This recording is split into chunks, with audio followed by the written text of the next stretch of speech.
What up, Bars Nation? Welcome back to another episode of the Dropping Bars podcast. I am your host, Kimron Corion, and I have with me my co-host, Lornadale Charles. And you know, I haven't I haven't released an episode in a minute because I've been having some really bad technical difficulties, behind the scenes with producing the podcast. The platform that I've been using plus my laptop, there just seem to have been some issues there. But I think that we have that sorted out now. So we're back in the grind and we're going all the way through. So Bars Nation, welcome back to another episode of the Dropping Bars podcast. And Bill, how are you feeling today? Well, Kimron, I'm doing well. Thank you very much for asking, and hello to your lovely audience who always tune into your dropping bars episode. So, I'm doing well, Kimron. Awesome. And you know what I want to talk about today? I want to speak about creativity. And I know we didn't plan, so let's see where this goes. And I feel like sometimes when we don't plan too much, we normally get better conversations happening because when we do too much deep planning, then we tend to try to remember what we discussed, try to regurgitate what Yeah, was planned out. it's So not as natural. yeah, exactly. So Agree.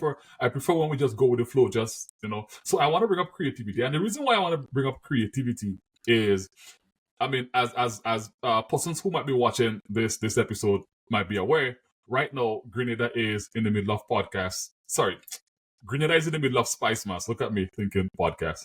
Grenada is in the middle of Spicemas as of the time of recording this episode, and I've been just looking at some of the videos from some of the artists. You know how nowadays the big thing is to do shoot a video before your performance, whether at Soca Monarch or Groovy Monarch. And I've been looking at some of this, and in my mind, I'm like, wow, these guys are they're really creative. They're taking their creativity to a whole new level. And I just looking at so, some of the content coming from. I mean, I'm not in Grenada at the moment, so just looking at some of the content online coming from the spice of the Caribbean, and I'm like, wow, our creativity is growing by leaps and bounds, and that just stood out to me, and I felt like I wanna just chat about it, just talk about what we've seen over the years, whether we've seen an evolution, whether you've seen an evolution. Like, give me your initial thoughts on that, like on the whole concept of the creativity within our space, within the Caribbean, within Grenada. What are your thoughts on that? Mm, so let me. I probably contextualize it, and we could probably, I guess, go into any direction. So we use creativity in our everyday lives. I would argue, and oftentimes when we think about creativity, we think about art, we think about music, or even think about writing, creative writing, for example. But for me, creativity is much broader. It's about problem solving. It's about innovation. It's about thinking outside the box, so to speak. Um, Cooking for me is a form of creativity. Running a business, I Yep. mean, Kimberly, you run a business, is a form of creativity. So when I think about creativity, I think about it in the broadest context. And I'm happy that you brought up Spice Mass. I mean, creativity run in our DNA in the Caribbean. Now, I mean, it's just who we are. If we go back, let's say since we're on the topic of carnival, if we go back to our traditional mass, the level of creativities, I mean, I don't want to age us here, but if you go back a couple years ago, the creativity in terms of how the costumes were done with the limited materials that we had in the past, right? When I suppose shipping um, raw materials from other Caribbean countries or even in China wasn't easily accessible in the past. There was limited material. They use wire, how they bend it. To me, that was a form of creativity. So it's in our DNA. When we thinking about life, for me, when I think about life, I think of creativity in all angles, all aspects, and I think we use our creative juices for every single thing we do in Grenada, and I guess in the rest of the Caribbean. So creativity for me is really, I look at it in the broadest context, and it's essential just for us to, I mean, just to go about our daily lives, like I mentioned. Yeah. Something that you mentioned. Two things that I kind of want to segue in. I guess both of them really. So first, I remembered, like you'll always say to me, when I was in when I was in my masters, I was speaking to this. I was speaking to one of my classmates, one of my colleagues, and she is like excellent video editor. Just I mean, when it comes to editing videos, like she is one of the best. And I was speaking to her, and in the class, she and a couple others were like the video people. But then you had a couple others that were like the photography people. Then you had like the graphic design people, and then you had like the business people, the strategists. And I was part of that clique, like the business side, the strategy side, and so. And I was speaking to her one day, and I said, "Listen, I really envy you. I really envy how creative you are with everything that you do, with how you're able to take a raw video and just create a masterpiece with it, with your editing and so." I'm like, I really envy your creativity in that way. And she turned to me and she said something that just like took me off. She said, "Wow, that's interesting because I've always envied you and your creativity as it relates to strategy." And I'm like, she's like, "Yeah, like like whenever we're in class or we're discussing stuff, whether it's something to do with business strategy, strategic thinking.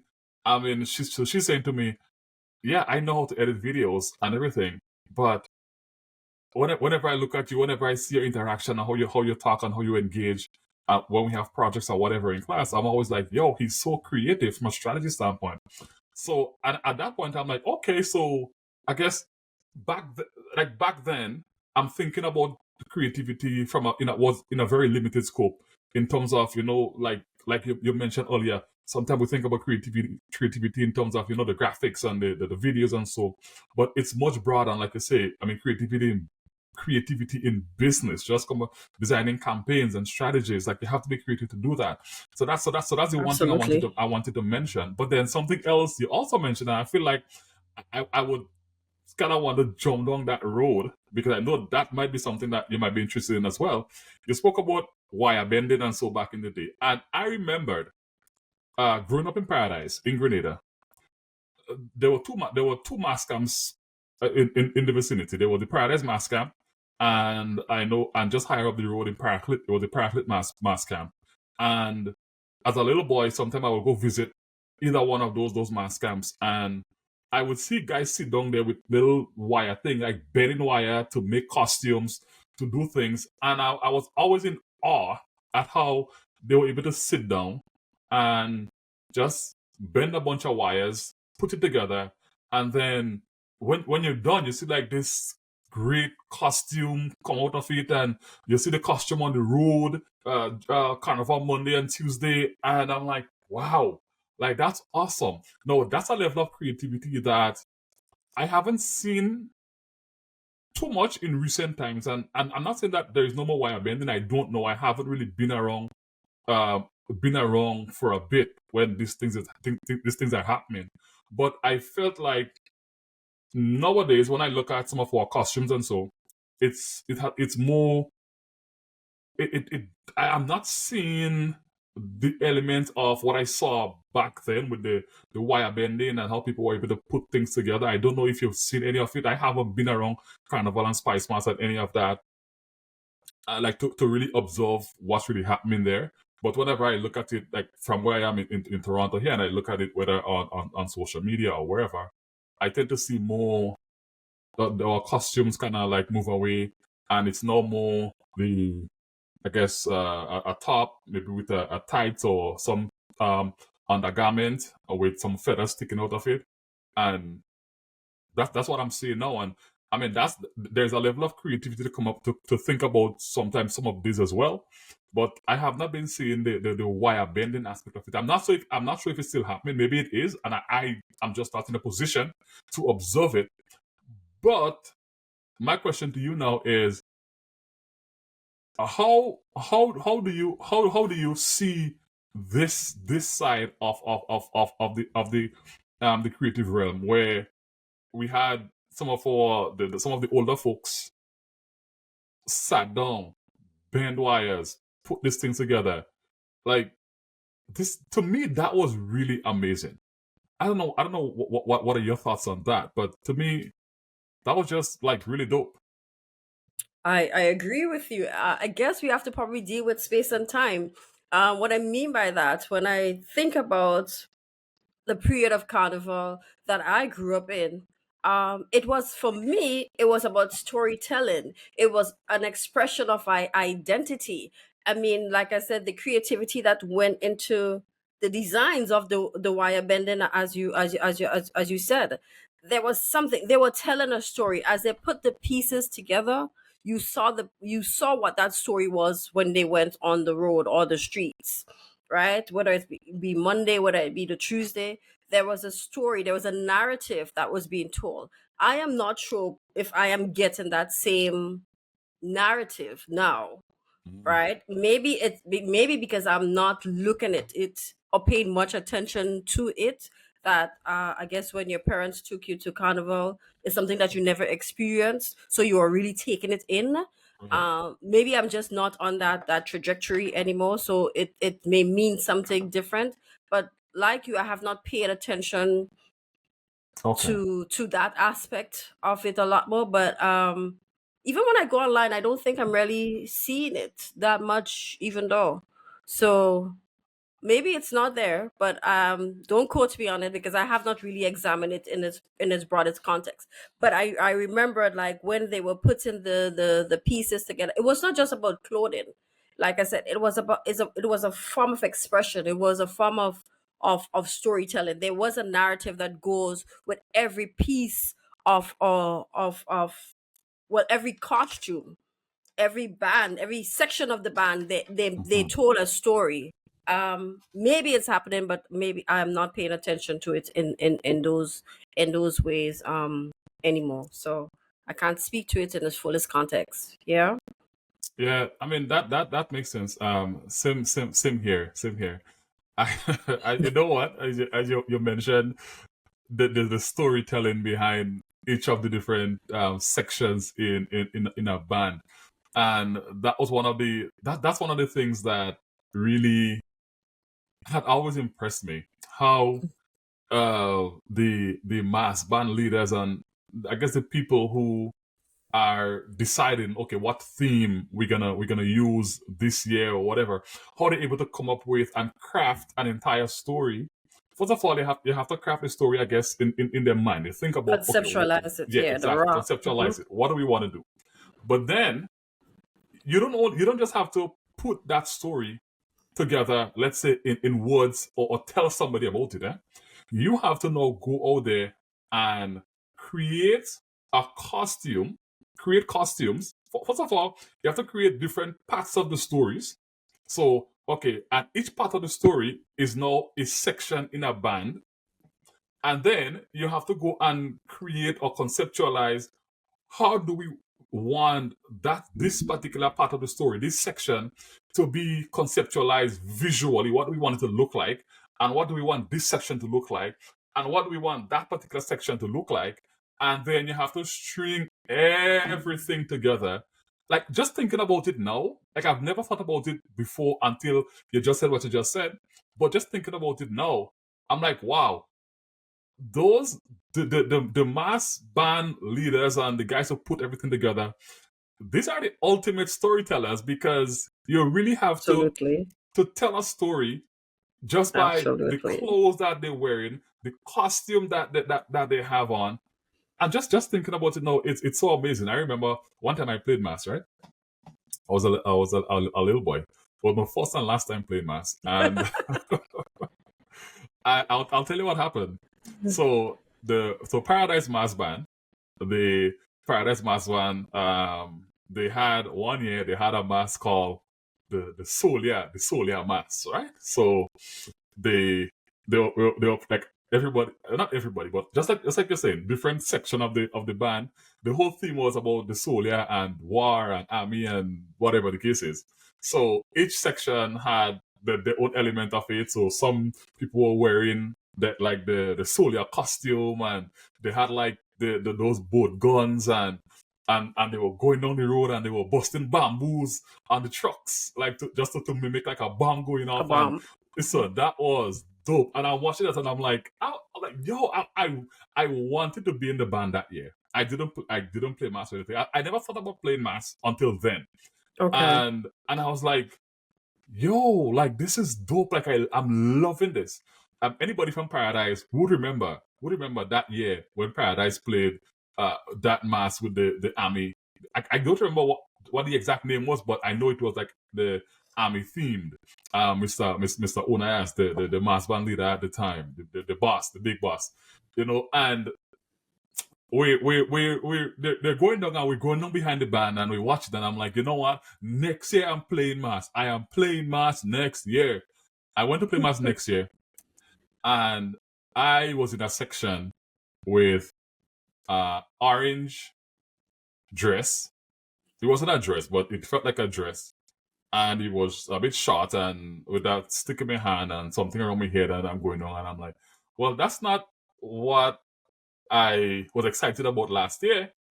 But because I was so excited last year, I came into play this year and I'm in Grenville and I'm going around and I'm like, yeah, I'm not feeling the vibe. I'm not liking how this thing is feeling on me or anything like that. So I left halfway through the match go around Grenville.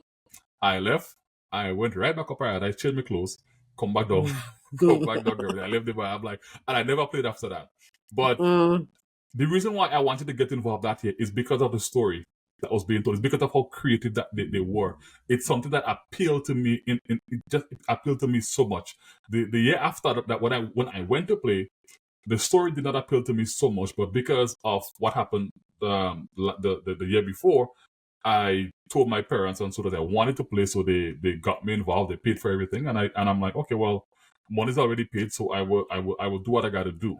Right. So Mhm.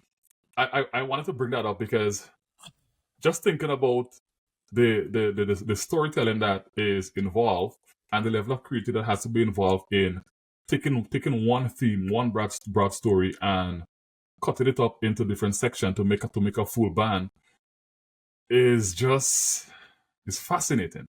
It's It fascinating. is not only that. I remembered as well. They had to sketch those costumes. So after they Yes. conceptualized it in their mind, they sketched those costumes, and you would see the different colors. And I think that's how you went to choose which section or which band that you went in. After you look at the sketch and how it would look when they really bend those wires, and I guess spray paint it at the time. So I'm not sure if I'm seeing the sketching no either. I guess you just have it and you probably get the beads and you stick it on, like you say, the tights or the top.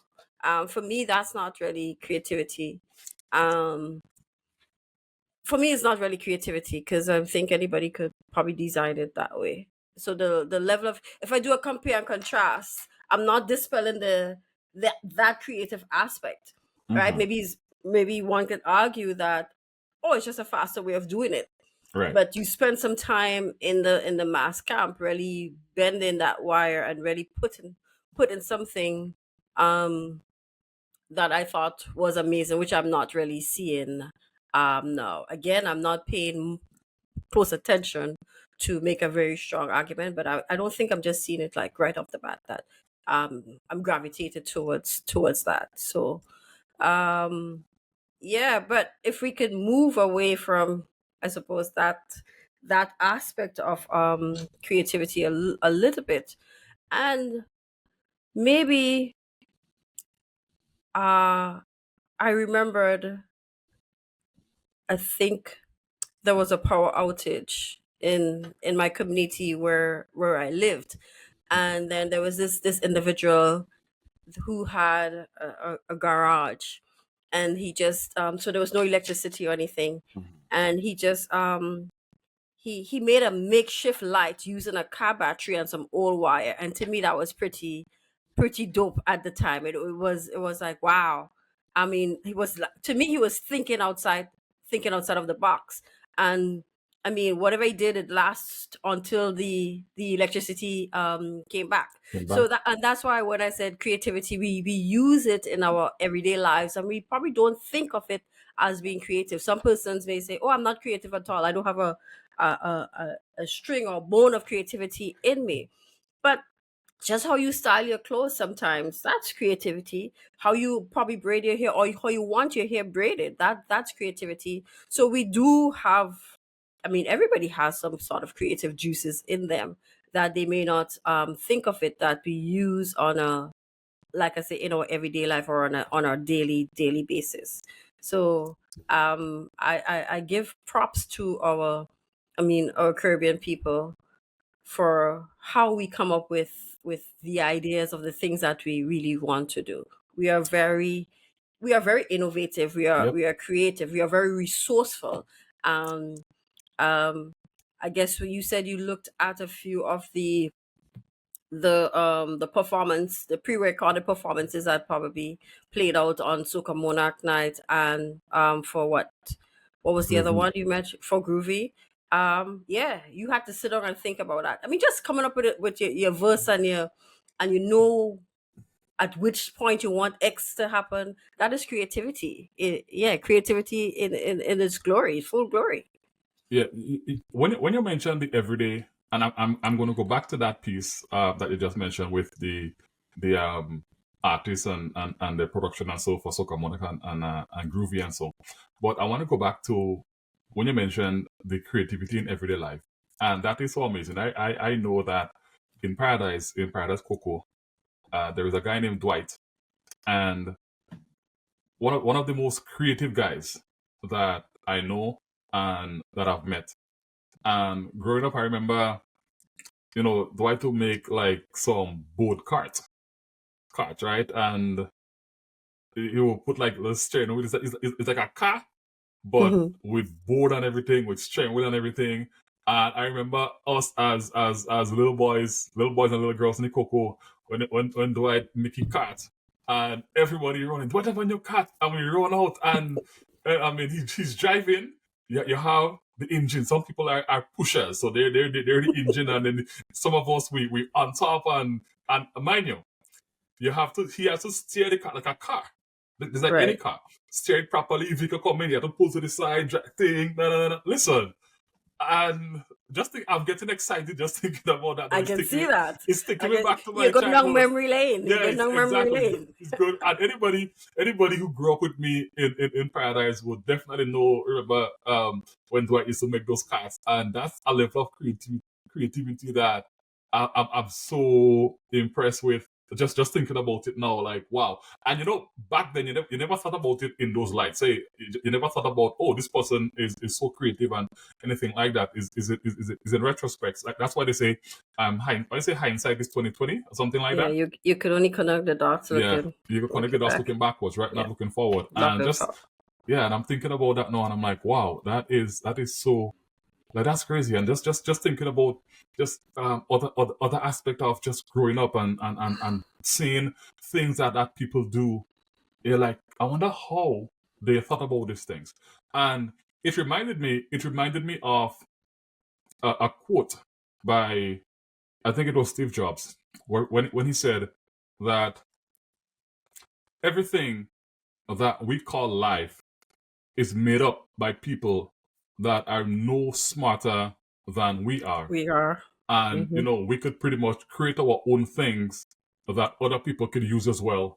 And excuse, I would when I heard that quote for the very first time, I would walk around wherever I am and look at, let's say, the buildings around me, and look at some of the architecture around me, and be like, wow, like men did this, like somebody like me did this. And like you mentioned, we are all creative. It's just sometimes we just have to unlock that creative, power that we have within. and kind of segueing a little bit into some of the videos that I saw, the pre, well, I guess the videos that they show before a performance start whether at the Soca Monarch or the Groovy Monarch. And I saw some of the videos, and I was recently like just watching the so Dash won Soca Monarch with the tip, and I was looking at the video that he shot, his the video that they played before the performance started, and that video was shot by Sonics, right? And I was looking at some behind the scenes that Sonics posted, and when I saw, I mean, I always know that those guys like Sonics and the other guys in Grenada, they're like they're extremely creative guys. You know, all the production guys like super creative. But then when you actually see some of the behind the scenes work, and I've worked with a number of number of those guys. I've seen how they work behind the scenes. But when you see how year over year how they get better and better and better at what they do, and the level of dedication. Now Dash was jumping off into the sea, and I kid you not, and Sonics was recording him jump off into the sea. And to really get the best, he was running alongside Dash and jumped into the sea with him, well, sea or lake or wherever it was, to ensure that he get the best shot.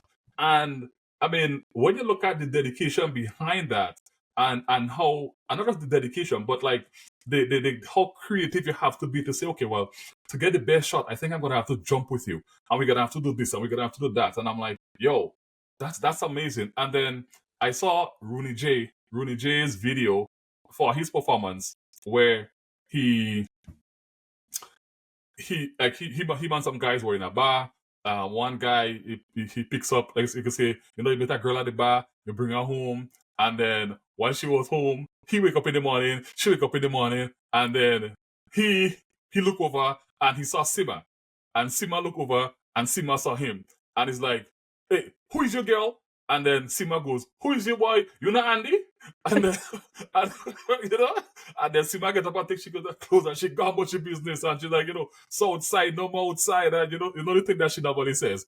And so the level of creativity that goes into, like, I mean, when I saw the video, I was just like, yo, I mean, that was just dope. And the level of creativity that goes into these things, I mean, we have to give kudos to our Grenadian people, our Caribbean people. When you really when people really sit down and come up with a story in their head, and they're able to bring that story to life. Now I have the highest respect for them, the highest kudos to them. That level of creativity is, it's unmatched. It's just so amazing. And I love it. You touch on a number of things. I hope I can remember everything, but I'll probably start with the video with Simmer. Not only was it creative, but the facial expression, the body language, it just played into everything. It evoked emotion, so to speak. So in my mind, the video did what it's Yep. supposed to do. But I want to digress a bit. Something you mentioned about the architecture Hmm. of when you go out and you look at the architecture. Now, if we go back to colonial times, the technology, and this is something that I'm always passionate about our built heritage in not just in Grenada but in the Caribbean. Whenever I travel, I'm drawn to that aspect, knowing that particularly the colonial buildings, knowing that they didn't have some of the materials that we have today, like the steel. One of the buildings that comes to mind right off the bat is our old Parliament building. There is no steel in that building; it's from stone, right? So the creativity in terms of the architectural style and the level of the design that, as far as I know, it went through hurricanes Janet, it went through hurricanes Ivan. Of course, it lost the roof and so on. And then it went through Hurricanes Emily, and it's still standing structure. Yeah. That structure is still standing. Of all the technology that we have now in terms of how we build, those modern structures are being destroyed by category 3, 4, 5 hurricanes. In other parts of the Caribbean, sometimes by earthquakes as well. I have to give our forefathers that and appreciate them a little bit more for the skills and technique and technology that they use, that these structures are still standing. And mind you, they didn't go to universities to study architecture and use those fancy terms. But there is something I believe that we can learn from them in terms of that creative aspect. What is that technique that they use that we Mhm. probably not paying attention to? That could probably, I suppose, make stronger houses. Because if the structures are still standing after all these hundreds of years, there's something that we can learn in terms of the creativity and what they did. I want us to probably, not just in Grenada, but in other parts Right. of the world, maybe we could pay attention to that, because this is something that always like the built heritage, how it is that it is still standing. Yes, you might do some restoration, but the structure is really solid, right? But the things that might get damaged or might be the roof, because we have no board. I guess the materials then probably they're not treating it the same way. I'm not sure, but there is something that I believe that we can learn from that creative aspect in terms of our built heritage. Yeah. And yeah, another structure similar to, well, not a building, but again built by our forefathers as well, is Paradise Bridge. Paradise Bridge don't have any steel in it either, but it Absolutely. is one of the strongest bridge Strongest that we bridge. have. I mean, that's where all the big old heavy trucks pass on a daily basis. There is some concern that one day it might, the I guess the integrity of the structure, the structural integrity, it might be compromised if Might maybe collapse. something's, maybe not collapse, but you know, if maybe nothing is, no attention is paid to it, then we might see something happening very soon. But we're talking about a bridge that is over 200 years old, because I was part of the committee that celebrated the 200 years of that bridge, and a couple years ago, and we put a plaque on the bridge just to commemorate its 200 year. And I can't remember what year it was, but that was a couple years ago. I was working in a Riser Credit Union at the time, and yeah, there's no steel or anything in that bridge. So as you mentioned, the old Parliament building now. I'm just thinking, wow. I wonder, like, when our forefathers were building it, and like I what mean, was yeah, going through their mind, it because would be interesting to know yeah, their thought process their and thought process why exactly. why this was done in a particular way, why they were doing it in these particular ways. That it's, I mean, these structures are still standing here today. So, Uh, um, uh, no, and not to cut you, but I wanted to contrast that a little bit with one of the other bridges in my area, which has a more modern take to it, which is uh so I'm from Paradise, so the Paradise Bridge. I mean, I know it. I pass on it every day. mhm. And then there's another bridge, which is the Simon Bridge, which is a more modern bridge. And I remember, and that bridge had to be repaired. I think, if not in the last, I would say in the last 6 years, had to be redone twice. Like, in the last 6 years, that bridge had to be redone twice in the last 6 years alone. And Paradise Bridge, which doesn't have any steel or anything in it, that bridge has been standing for over 200 years and no work. So that, to me, it's like, we can ask ourselves: are people more creative now, or people more creative back then? And that's I mean, that's That's that's a that's that's that's a a place hard I don't want one. to go. Yeah, That's that's a what hard I'm saying. That's one. a place I That's a don't want to hard go. one. But it just that just came to mind, like, huh, But that's a hard one. I interesting. guess again we have to contextualize it, space and space and time, and technology that is being used now. They didn't have it back then, so maybe we can do things a little bit differently. Maybe we can do it faster. But if you have to contextualize it in the space and in the time they did it, they did an absolutely wonderful job. So But can it's we say gonna that? be harder. But can It's we say gonna be that they had to be hard. more creative? Can we say that they had to be more creative back then because they did not have the technology of today? Yeah.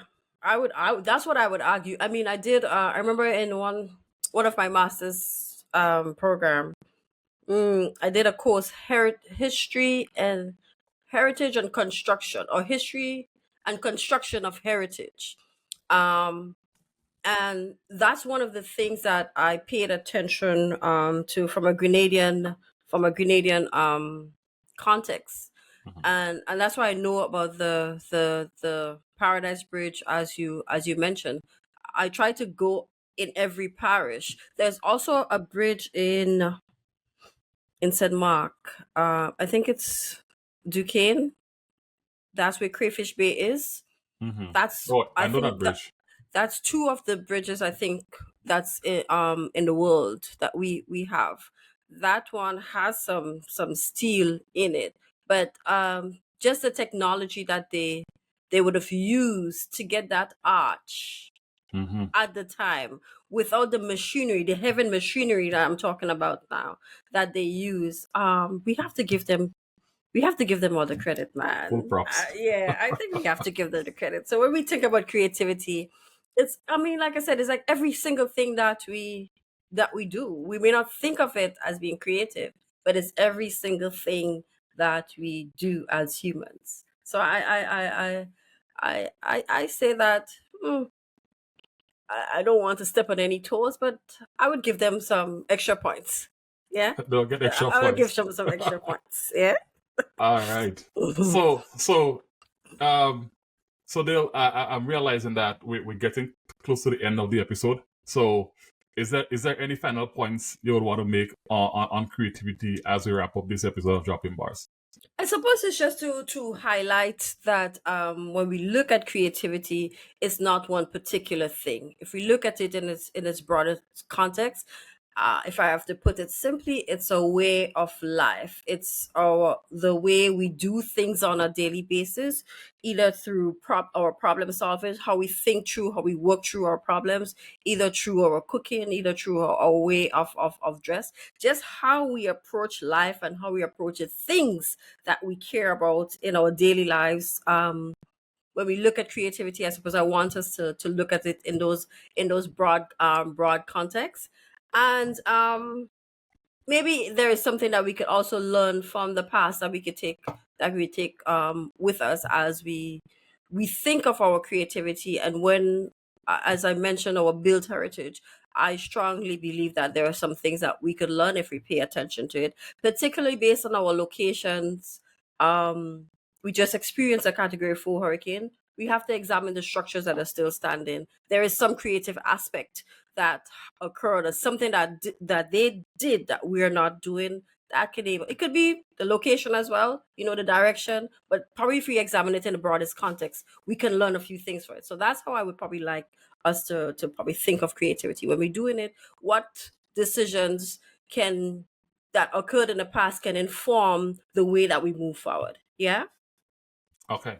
And all I will say, just to close it off and to add to what you're saying, is it doesn't matter what you think, what you do. Those of you who are watching this, you have some level of creativity in you.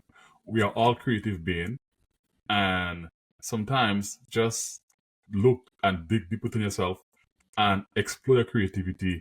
Get creative, do things, make your own things. Like Steve Jobs said, everything that we call life was made up by people that are not smarter than we are. We are using things today that was created by somebody else, and you have it within you to create your own thing, make your own thing that other people can use. So you have your creativity within you. Get creative. And Bars Nation, this is where we will end this episode of the Drop In Bars podcast. Thank you for tuning in to another episode. And know that it seems as though we got the technology sorted and fixed. Yes, we are back to our weekly episodes of the podcast. You will either see Dale and I jumping on and just talking about something like we just did, or you might see me interviewing somebody else like I've been doing, or you might see Dale interviewing somebody, like who knows. But hey, the Dropping Bars podcast, we are back in full effect. like Boogie B said a couple years ago, we are back in full effect. So thank you for tuning in. And don't forget to like, subscribe, and share this podcast wherever you're consuming it on.